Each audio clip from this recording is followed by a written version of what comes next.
Selamlar, kanalıma hoş geldiniz, sefalar getirdiniz. Bugün helva yapacağız. Ne helvası? İrmik helvası yapacağız. Kaymaklı olarak servis edeceğiz. Hadi hep birlikte irmik helvamızı hazırlamaya geçelim dostlar. Evet, hemen başlıyoruz. Ocağımızı yaktık. Helvamızı hazırlamaya. Helvamız için tavamı koydum. Şöyle 100 gram tereyağı ya da margarin, hangini kullanacaksanız arkadaşlar. Üzerine dolu değil, şöyle yarım çay bardağı sıvı yağ koyuyoruz. Şimdi erisin. Şöyle bununla karıştırayım ki tava fazla çizilmesin arkadaşlar. Şöyle eritelim. Aslında çok kolay irmik helvasını yapmak. Hemen püf noktalarını bilmek lazım. Gördüğünüz gibi yağlarımızı koyduk ve erimesini şöyle bekliyoruz. Evet, yağlarımız eridi. Vereceğim ölçüler bir bardak irmik için arkadaşlar. Unutmayın. Şöyle bir bardak irmiği döktük. Bu da yeterli zaten. Öyle az durduğuna bakmayın. O şiştiği zaman bayağı bir helva olacak. Canınız tatlı istediği zaman hemen kalkıp yapabileceğiniz çok kolay bir tatlı tarifi arkadaşlar. Vallahi biz çok seviyoruz. Şöyle helvayı başlayalım kavurmaya. Güzel bir. Bakın şimdi yağını içti. Ama böyle duracak sanmayın. Bu içine aldığı yağı tekrar geri verecek bu. Hemen kavuralım. Devam ediyoruz kavurmaya. Güzelce ne kavuracağız. Kahverengi olana kadar. Kavruk kokusu gelene kadar arkadaşlar. Bunu unutmayın. Bakın içine almış olduğu yağı tekrar geri verdi. Devam ediyoruz kavurmaya. Diğer ocağıma da şöyle suyu koyalım. Bu da burada ısınsın. Suyla yapacağız.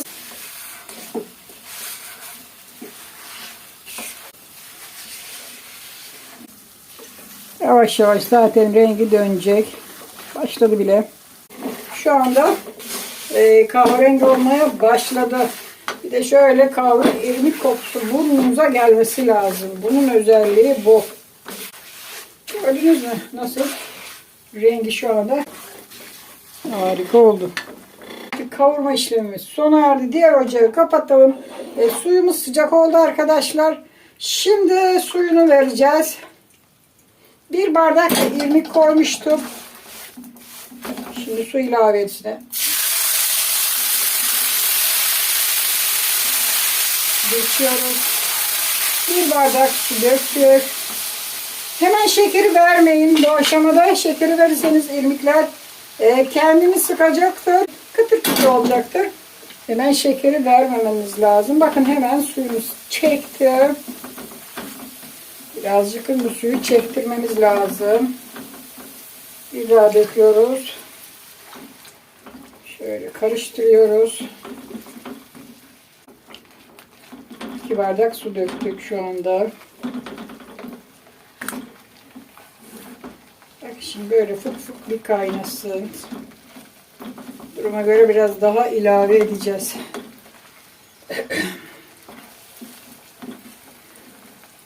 Şimdi bu suyu tamamen çekti ama bu suyu yine geri verecek. Çünkü şeker suyu geri verecek arkadaşlar. Yarım bardak daha döküyorum. Şöyle toplamda 2,5 bardak su dökmüş olduk. 1 bardak irmik için. Bunu unutmayalım. Paketlerde satılan irmiklerden. Üzerine suyunu içti. İrmiklerimiz de şişti. Bakın yine suyu kalmadı. 1 bardak şeker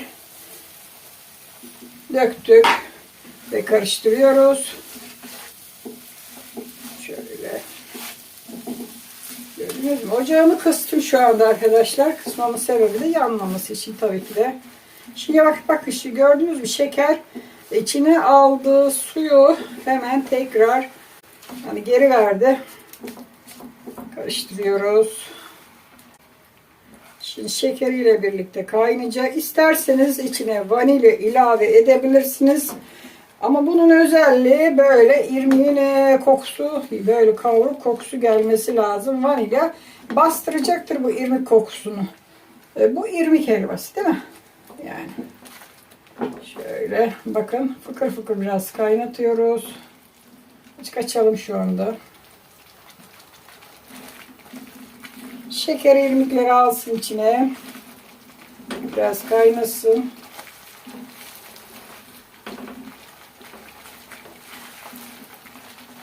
Helvamız suyunu çekti. Şekerini içine aldı.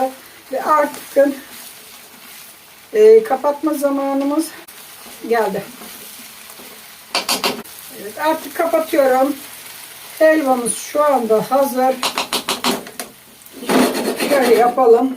Şimdi hemen şöyle kapatalım kendi kapağını. Bir 10 dakika kabarsın.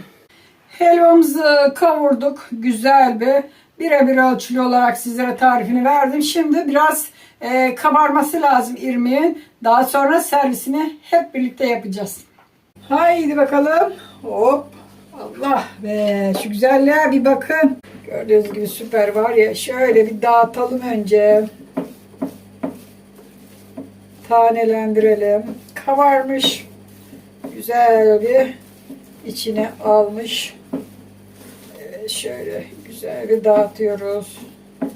Elimizde spatula ile. Bunu sıcacık yemek çok güzel oluyor arkadaşlar.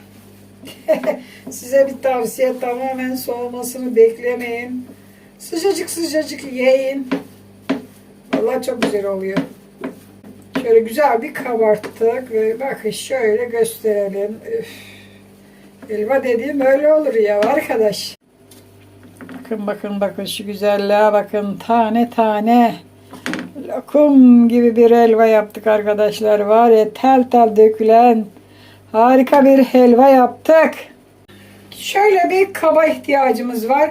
Bildiğiniz bu kompostu kasesi ve için biraz ıslattım. Onu da sebebi çabuk öyle kolay çıksın arkadaşlar.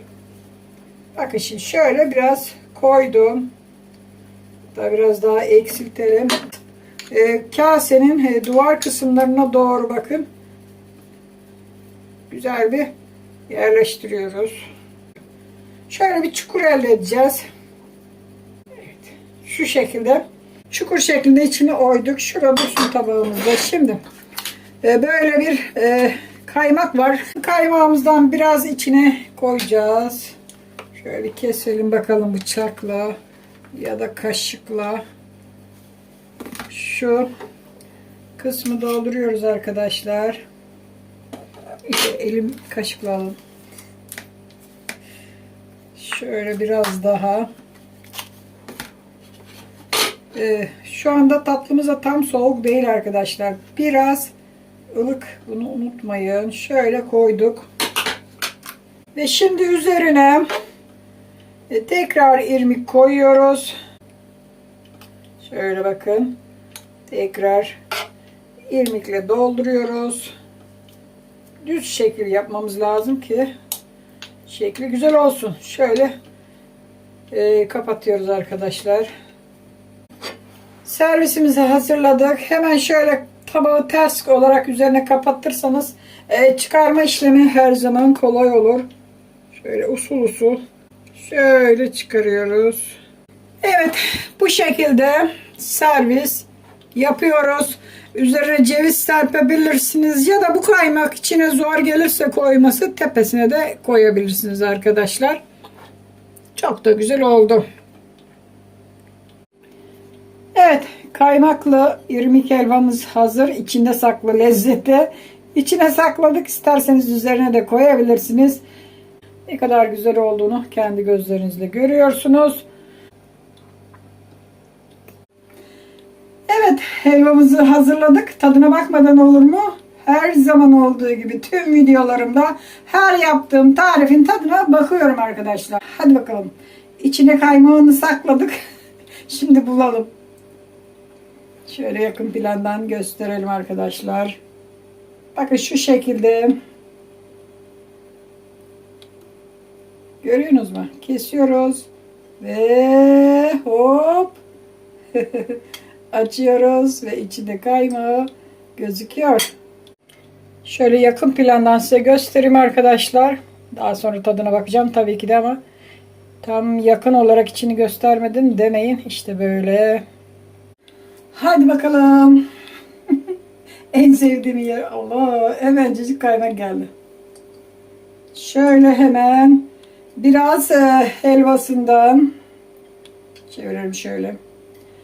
Biraz helvasından ve biraz da kaymağından alacağım.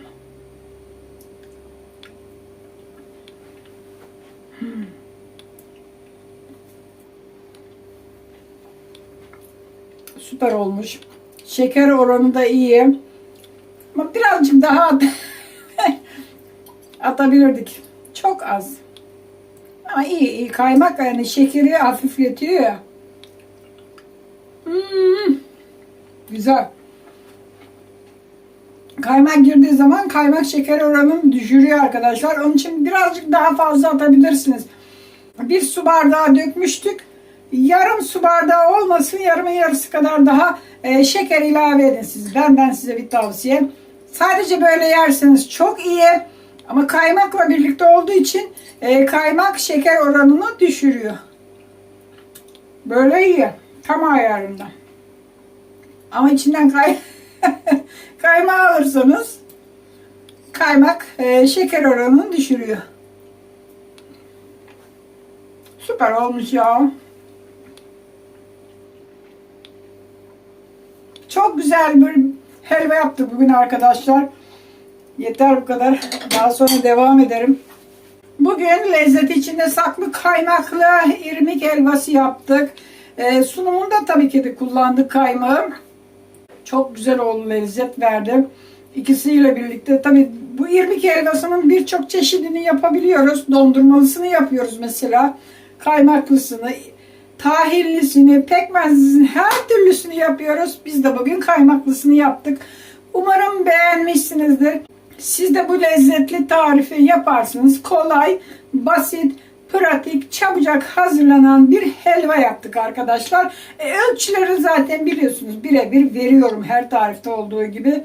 Şimdilik benden bu kadar. Videomu bitirmeden önce ne diyoruz her zaman olduğu gibi? Kanalıma abone değilsiniz. Abone oluveriyorsunuz. Aboneyseniz de bildirimleri açıyorsunuz. Ayrıca hip sekmesinden puan verebilirsiniz videoma. Katıl butonundan da kanalımıza katılabilirsiniz. Şimdilik benden bu kadar. Hadi hoşça kalın. Kendinize iyi bakın. Yine güzel videolarda görüşmek üzere. Sağlıcakla kalın.